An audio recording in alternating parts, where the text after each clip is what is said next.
How to find and wholesale pre-foreclosures. Guys, it's Rick Ginn here with Flip with Rick, and do me a favor, smash that like button, hit that subscribe button to continue to receive the absolute best free up-to-date information, pre-foreclosures. I've been doing them for 19 years plus, and in today's market, I still do them, and I think it's a wonderful opportunity to get started in wholesaling and really help people out and get the best deal possible. Let's talk about it. What is pre-foreclosure? Rick, how can I have a pre before the foreclosure? Guys, really, really simple. I'm just going to boil this down for you, okay? A pre-foreclosure is basically any homeowner that has a mortgage that has not made a payment for anywhere from 1 month to 3 months. That basically puts them in a pre-foreclosure status. Sometimes people tell you there's a pre-foreclosure. I don't really believe in that. That means they're just late on 1 month. And if you want, you could buy like a delinquent credit card list and stuff like that. I find those people really do not pay attention to you at all. What happens after 3 late payments? Well, typically the bank, which is servicing the mortgage, will send out a very what we call a not so friendly letter to the homeowner. And basically they're going to tell them, listen, you're behind. And if you don't catch up and make these payments, we're going to go ahead and move forward and file a lawsuit to take the property back and strip you of your property. And guys, this is the point where a lot of homeowners go, oh my God, what do I do? It really just, it scares the heck out of them, just to say it nicely. This is the spot where you can actually help the homeowner out the most, in my opinion. Now, if they don't make that payment and it goes past 3 months and they skip this demand letter from the bank, the next letter they're going to get typically is going to be from an attorney. And typically, depending on what your state is, remember, all states are a little bit different. I'm not getting into the legalities of it, is the bank can file a lawsuit to go ahead and foreclose on the property, also known as a lis pendens. And once that happens, a lawsuit is initiated. Typically, most states, you have 20 days to respond, and then the bank goes through their attorney through whatever court process they have, and it can be anywhere from 90 days to a year to do a foreclosure. Now, some states are much more aggressive. They get it done within the 90 days. Here in Florida, it typically takes a year plus. I've seen these things drag out 7 years. It's crazy how it works. Let's talk about number one. How do you find these pre-foreclosures? Guys, it's really, really simple. Just go to listrei.com. They have the tabs already in there for pre-foreclosures. And in my opinion, it's the fastest way to get leads to contact these people. So you're saying, Rick, is that the only way to get pre-foreclosures? No. If you want, you go down to your courthouses. You can go to each county and pull them up, and you can get this list. Now, I'll warn you, these people get a lot of traffic. Your wholesalers aren't the only ones after them. Realtors are after them. Property management companies, you name it, everybody's after them. I'm not here to tell you in this video what marketing vehicle to contact them. SMS, phone calls, letters, door packages. I will tell you, you're going to have to be extremely persistent. But what I'm going to do is share in this video. I'm going to teach you how you can actually wholesale these properties. And I'm going to teach you how to differentiate yourself from every other investor. Because here's what most investors do. They just want to cut to the chase and buy the property. And in reality, they're not really solving the homeowner's problems. So I'm going to walk you through what I do and how I teach my staff how to connect with any home seller that's in pre-foreclosure or foreclosure, so you get the absolute best deal, and in the end, they're going to wind up using you. The biggest problem is when the average wholesaler goes and meets with somebody in pre-foreclosure, they're so quick to get to that contract, they skip evaluating the problem. There's so much that goes on in pre-foreclosure, and I'm going to teach you step by step on how to walk through it and how to get a quality conversation so you stand out above the rest. So let's dive into it. So the main thing I want you to focus and understand is pre-foreclosure is the homeowners know they missed their payment. They don't need you to tell them that, okay? So when you connect with them, you have to be on their side. They are scared. End of story, guys. And if you've ever been scared, it's not a fun feeling. They're frightened, they're confused, and they're going to wrap you up in that. You have to immediately let them know, I'm on your side. I want to help you out. And what we're going to do is walk them through a process. Now, as I said, most wholesalers, most investors just get right into it. How much can I buy the property for? You have no idea if you can even get a deal until you go through the process of understanding where they are in the pre-foreclosure. Yes, it would be so nice if they just said, hey, I'm behind 6 payments. I owe $7,000 and it's going to cost this to reinstate it. And here's how much equity I have. No, they're not going to give that stuff to a stranger. And like 9 times out of 10, the homeowner doesn't even know where they stand. They are scared. They're getting nasty letters. People are knocking on their doors. You have to be their savior. Okay. So what you need to do is you need to pull the story out of the seller in pre-foreclosure. Well, Rick, how do I pull the story out?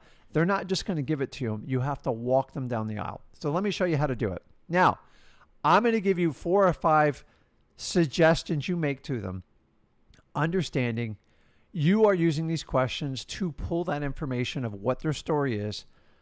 If there's equity in the property, can it get a cash offer? Can I do a subject to whatever it needs to be done? Here's how you're going to start the conversation, okay? Number 1, remember, the whole point of going through this process is to build rapport, extract the information so you don't embarrass them. And number 3, really show that you're trying to help them out and trying to create value for them. The first one we're going to say to them is basically, they're obviously behind in payments. Is the easiest way to rectify as a foreclosure is what? Go ahead and make the payments. Now, you already know if they had the money, they'd probably go ahead and make the payments. Here's what you suggest. Have you ever considered just getting like private loan from your family or somebody to help you bridge the gap? Then they're going to start going into details why they can't depend on their family, and they've already tried that. Understanding less than 5% of the people ever take this option, and if they do, it's usually temporary. Within 3 to 6 months, they're right back in that situation. Here's the secret to talking to people pre-foreclosure. Most of the time, you already know the general answers to it, but you have to let them tell you it. Let them tell you their story. Their story is how you're going to connect with them, how you're going to separate yourself, building rapport, and how you're not going to be just your average investor. You actually want to help them out. And here's what I tell everybody, Mr. Seller, is I'm going to do everything in my power to help you out of the situation, even if I can't buy your house. And I find out just by starting out with that opening line takes a huge weight off the seller's shoulder. And it allows you to have an open conversation with them. So number 1, hey, did you ever thought about just getting like a private loan from a family to help you get caught up? Listen, obviously they probably would have done that if that was available to them. Okay, well, let's problem solve. Let me think about this. Why not just list the property and sell it? Now, listen, I don't want them to list the property, but you might as well just get it out of the way, because I promise you at some point they're thinking about it, or they're thinking about talking to a realtor. So throw it out there. Guys, the more you walk them through the alternatives they can do, the more you can walk them to why you're going to be the best fit. Mr. Seller, you ever thought about just listing the property and moving on? Now, this is where they're going to reveal more information. Well, it's 6%, and I'm getting all these nasty notices, and my house is a little bit run down. It's embarrassing. And I did talk to one realtor, and they said I have to bring like $15,000 to the closing table. Okay, bingo. Whatever. If you want to memorize it, write it down. I already found out now they don't have a lot of equity in it. The house has issues. Maybe it's not going to pass an inspection. You can ask about what's going on with the house from there. You can open up a whole bridge of questions. These questions, you're trying to help them. It's like when you have so if you have a problem, like say you go to your parents, like, how do I figure this out? And your parents walk you through, a good parent will walk you through, hey, have you tried this? Have you tried that? You're doing the same thing. Stop rushing to people and saying, hey, listen, how much will you take for an all cash offer for a quick close? It doesn't work in pre-foreclosure. You're not solving any problems by doing that. You need to get their story, guys. Take their time. So we've talked about, hey, can you get someone just to help you out make the payments?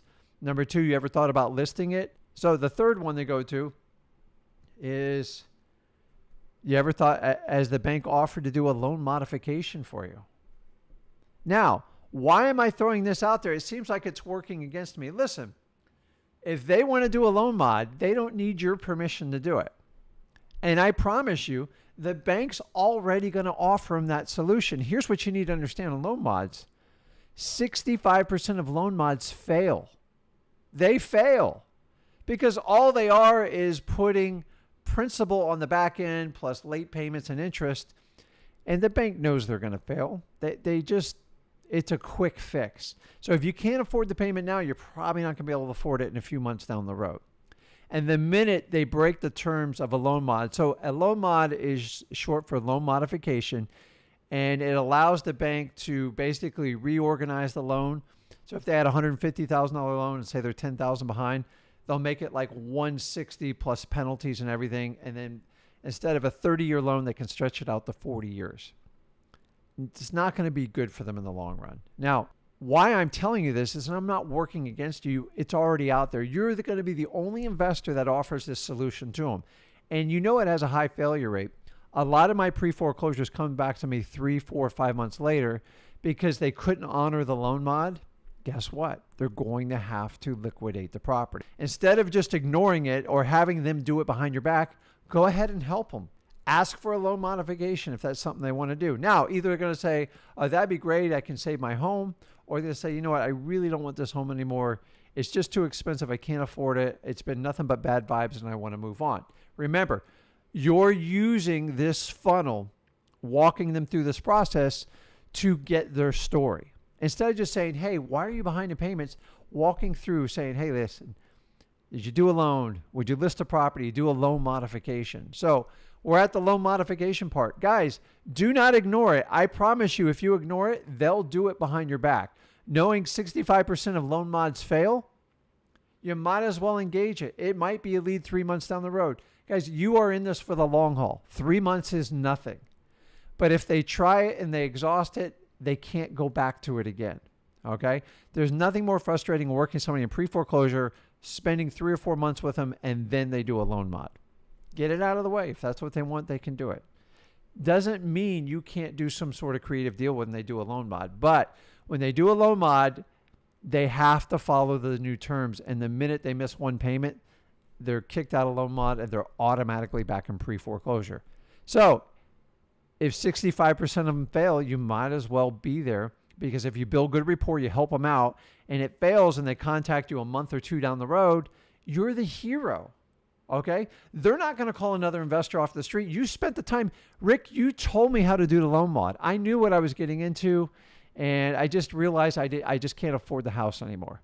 So let's move forward. So now we've gone through the loan mod. Here's the next one. Talk about a short sale. What's a short sale? Short sale, real quick. Say if somebody owed $150,000 on a home, and now the home's only worth $130,000. You have to get permission from the bank to discount the mortgage to be able to sell it. Now, during really good market times like we're in now, it's not, most banks are just going to turn down the short sale. You actually have to have a legitimate reason for the short sale. Loss of job, loss of a spouse, some very, very big life event. And if you don't have it, you're not going to qualify. The reason I tell you this is because if you throw it out now, and they're not going to qualify for the short sale, which most likely they're not, is you have a reason to do it. Even if they qualify for the short sale, the bank still doesn't have to do it.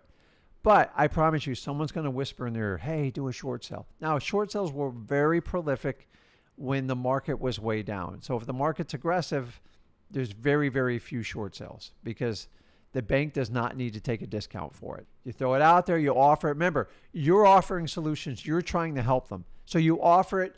Typically what they'll do is give you feedback on why they can't do it, and this is the reason, and the house is bad, and so-and-so has happened. I can't afford it. I just didn't want to move on with my life, Rick. Excellent. Okay. So remember, you're trying to problem solve for them. You are not just going, hey, how much will you sell me your house? It's not that easy in pre-foreclosure. By the time you've asked all these questions, and they're really, all you are is offering suggest solutions, now you're in a position where you can truly help people out. So now take the information and you want to help. So here's the secret to helping out. By this time, you've decided if they're in an equity position or not in a good equity position. Why do you want to know that? If they have equity in the house, enough equity, you can make a good cash offer and you can instantly wholesale it.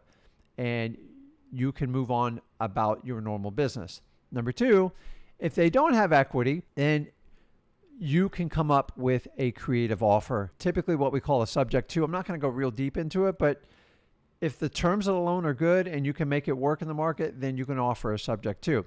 Either one of them that you choose, you need to get one more key piece of information. So you get their word for it. You need to get a letter of authorization. And basically, it's a permission slip from the homeowner, which is your seller, to verify all the information you just talked about. And the two things you're looking for is you want to look and see what it takes to reinstate the loan. That's very, very important if you're going to do a subject to. And by the way, guys, subject to is just basically taking over their mortgage payments. And in its subject to in a pre-foreclosure, if they were behind 3 payments, say the payments were $1,500 a month, that means you would have to come up with $4,500 plus probably some penalties and late fees, and you could reinstate the loan and you could take it over if you choose to do that. The other part of the letter of authorization is you want to get a payoff. You want to find out how much is owed on the property, because a lot of homeowners, they'll confuse with, well, I'm behind 3 or 4 payments and I owe $180,000. You're like, well, do you owe $180,000 and plus the 3 payments, or is that all combined? And 9 times out of 10, they go, I really don't know. I'm just scared to death when the bank calls me. Remember, you're here to help. Here's where a lot of investors get it wrong. You do not want to get a letter of authorization to get the reinstatement and the payoff and verify all the loan information under your company. Okay? The best way to do that is reach out to your title company, get a letter of authorization. It's basically a permission slip that the title company can speak to the bank and they can process that information for you. Why do banks like that? They just feel like it's authentic. So if they get a letter of authorization from a title company, hey, I got Sally Smith here, the loan number, this date, and then she signs it. A lot of times they have to be notarized now. And now usually within 3 to 5 business days. So now you're going to gather all the notes you took from your seller. You eventually get your letter of authorization from your title company. And now you can wisely put an offer together. Either if it has equity, you can do an all cash offer, or you can put together a subject to offer based on how many payments are behind. And guys, this is the real secret in working with people with pre-foreclosure. It's up to you to walk them through a process to get their story instead of being on the offensive and attacking them and like, what's the least amount you take for the property. Is you walk them through these 4 or 5 steps I teach you on how to get their story, and they'll reveal the information. And what this does is it builds massive amounts of rapport. And the key is, guys, you have to earn their trust. And this single step right here, walking them through a process, will allow you to spend 45 minutes to an hour with them. Trust me, it's worth it. And if that loan mod fails or the short sale fails or they even try to list it, guess who they're going to call when it all falls through? And do you think you're going to have to sell them twice? No, they're not going to think of anybody else. It doesn't matter how much letters. Guys, you spend so much energy getting these leads. Put the time in, get their story, and earn their trust. And guys, remember, to get the best pre-foreclosure leads, go to listrei.com. It's just the easiest and fastest. You can go to the courthouse. You guys can go door knocking. But once you get these leads and you have the ability to get an appointment with them, if you can earn their trust and walk them through this process, you will stand out like no other. So you guys, tell me in the comments, do you actively pursue pre-foreclosures? And when you do you actually take the time to hear their story? Those of you that hear their story will build massive amounts of rapport and most importantly, solve the seller's problem, and you're going to earn their trust. So guys, tell me in the comments below what you think. Guys, this is Rick Ginn with Flip with Rick. Do me a favor, smash that like button, hit that subscribe button to continue to receive the absolute best information available on wholesaling on the internet today. Guys, I appreciate you, and I'll see you in the next video.